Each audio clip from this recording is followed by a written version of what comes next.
সিলেট বিভাগের 4 জেলায় কুরবানির জন্য প্রস্তুত রাখা হয়েছে প্রায় 3,08,000 গবাদি পশু। তবে গেল বছরের তুলনায় তা অনেক কম। পানি সম্পদ দপ্তরের তথ্য মতে এবছর কুরবানির পশুর চাহিদা 2,71,477টি আর প্রস্তুত আছে 3,08,515টি। চাহিদা মিটিয়ে উদ্বৃত্ত থাকবে প্রায় 37,000 পশু।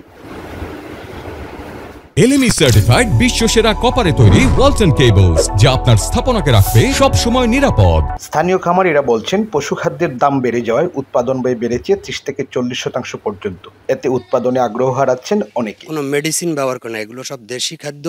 আমরা এগুলো খাবার তৈরি করি এবং এদের এই জাউটা ব্যবহার করে এদের আছে মাংসটা টাইট থাকে। আমরা দেশি গরু পালি, কোনো মেডিসিন ছাড়া গরু পালি। তাছাড়া ভারত থেকে চোরাইপথে গরু আসার শঙ্কা করছেন স্থানীয় খামারিরা। পাশাপাশি বাইরের জেলার গরু বাজারে আসবে বলে ধারণা করা হচ্ছে। যদি বাইরের ভারতের গরু আয় তাহলে আমরা গরুটা একটু দাম কমে যায়। আগামী 2 সপ্তাহ এখনো ঈদের বাকি আছে, এর মধ্যে যদি হঠাৎ করে বেশি গরু যদি চলে আসে, অবৈধ উপায়ে ঢুকে যায়, তখন হঠাৎ করে মার্কেটটা ফল করে।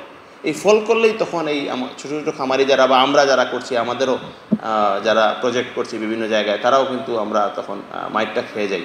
কোরবানি পশুর চাহিদা ও সরবরাহ নিয়ে সিলেটের খামারিদের মধ্যে কিছুটা উদ্বেগ থাকলেও কর্তৃপক্ষ বলছে বাজারে কোনো সংকট হবে না। কোরবানিযোগ্য পশু এগুলা হলো 2,516টা। এর সাথে আমাদের মহিষ, ছাগল এবং ভেড়া এগুলা সংযুক্ত করে আমাদের মোট আমরা যে কোরবানিযোগ্য পশু তৈরি করছি 3,08,515টি। মৃণাল কান্তি দাস, মাই টিভি, সিলেট।